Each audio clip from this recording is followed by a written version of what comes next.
If you're watching this, it's probably because you're going through hell right now. You're going through excruciating pain, and there's nothing that anybody can do to take that away. But I want to challenge you with this.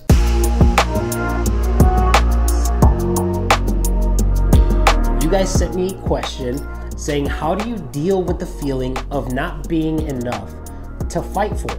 In other words, why did my ex not fight for me? And if you're watching this, it's probably because you're going through hell right now. You're going through excruciating pain, and there's nothing that anybody can do to take that away. But I want to challenge you with this, okay? Whenever we experience a negative emotion, whenever we experience pain, life is actually giving us two options in this, okay? And I want you to see your negative emotion as this, because if you do, it can change the way that you live your life. The number one thing that negative emotions are doing, what if that actually means that it's life sending us a signal that something needs to change? Whether it's our actions to change the situation, to change the circumstance, and if there's nothing that we can do to change the situation or circumstance, then maybe that means that the other thing that we can do is change our perspective, change how we're looking at it. That can also mean that we are actually changing the meaning of the situation. Now, let me break this down for you really quickly, okay? When we experience pain or pleasure, that is an emotional experience. Now, where do emotions come from? Emotions come from our mind, but it's not just our thoughts.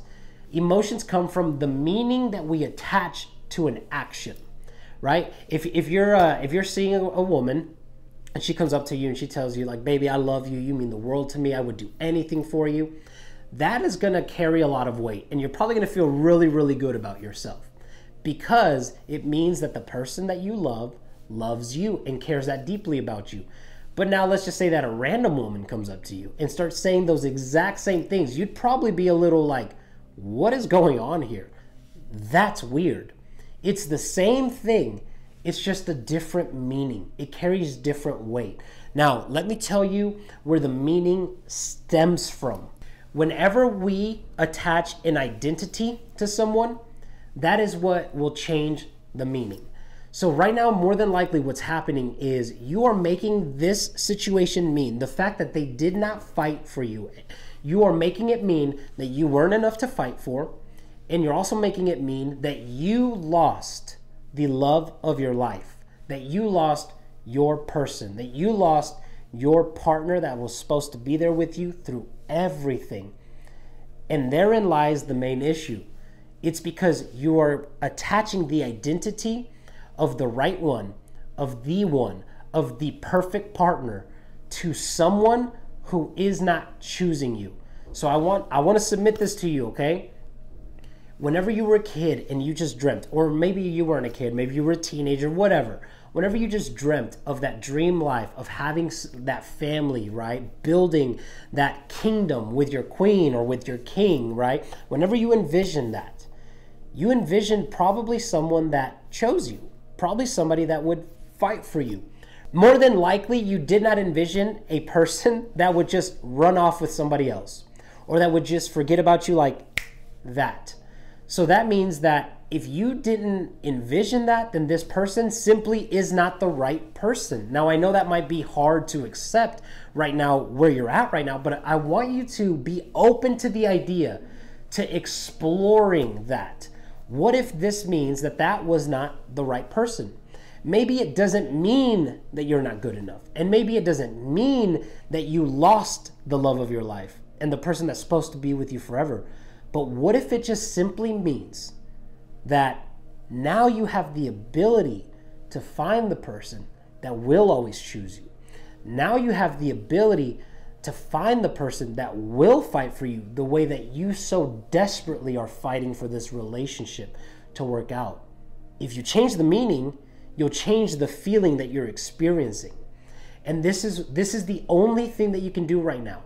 I know that you want them back, but the only reason why you desire that so intensely is because of this identity that you've created around this person. So if you can shatter that identity, that maybe they're not the one, because if they were the one, they would fight for me. Because if they were the one, they would choose me. Why? Because love is a choice. And you want somebody that chooses you daily through the good and through the bad, just like you chose them through the good and through the bad. So why would you give a discount on that type of passion, on that type of love? Why would you take any less and fight for something less than that? Don't do that to yourself. So here's what I want you to do. Write down that meaning equals feeling. So the simple fact that they did not fight for you, that doesn't mean that you're not good enough, even though that's what it feels like. Explore the idea that maybe all that means is that they capped out. That's all the fight that they had in them. And that's okay. That's not good and it's not bad. It's just their choice. And maybe you can also make it mean that they were not the one, because the one would fight for you. The one would go through hell or high water to be with you, just like you would go through hell or high water to be with that person. But the only reason that you're doing that is because of the identity that you've created around that person. If you can change the identity and stop seeing them as the one, but maybe see them as they were the right person for the season that I was in, and now thanks to them, I'm discovering more about myself. Now, thanks to them, I'm going to be able to show more empathy in my next relationship. Now, thanks to them, I'm going to be able to walk with more passion in my next relationship. Now, thanks to them, I get to go back to the things that I loved. Maybe you had to drop some hobbies, drop some friends, drop some reunions, drop some parties for that person. And what if now you can look at this as, I have the ability to do what I have always wanted to do, what I've always dreamed of doing. And it doesn't mean that I'm missing out. And it doesn't mean that I'm not good enough. That's not why they didn't fight for me. It doesn't mean that I'm not good enough. It just means that maybe that's all they had to offer. And maybe that's okay. Maybe you want someone that has a little bit more to offer. Somebody that will not cap out on you, just like you will not cap out on them. Now, I know that's very difficult to accept, but I want you to explore that idea. I want you to start looking at it in that way, because what you focus on, you're going to create more of.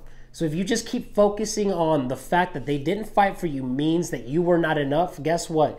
Your brain is wired in such a way to give you more evidence to prove on why you're not enough. So if you want to change that, change your focus. Instead of focusing on the fact that you're not enough and that's why they didn't fight for you, maybe focus on the fact that they capped out, and I'm grateful that they did, because now they've released me to find somebody that will not cap out. Now they've released me to find someone that will choose me with the same tenacity, the same passion that I chose them. I want to leave you with this. How incredible would it be if you accepted the idea that if I fought that hard and had that much fun and enjoyed my time with a person that was not willing to fight for me, how much more would I enjoy a relationship with someone who will fight relentlessly for me the way that I fought for that person? That'll give you something to look forward to, and desire is the #1 motivator in this entire world. And so if you can change your perspective about why they didn't fight for you, you can change the way that you feel about it. I really hope that helps you. If this has been helpful to you, please do me a favor, like this video. And if you want more of this content to encourage you through this divorce that you're going through, or maybe it's just a really bad breakup, then I want you to go ahead and subscribe to my channel. I'm going to be posting more of these. You can send me a message on Instagram, ask me any question that you want, and I will release videos on YouTube weekly answering your questions to hopefully give you some more encouragement and some motivation, and shine a little bit of light at the end of the tunnel for you. God bless you. I'll see you on the next video.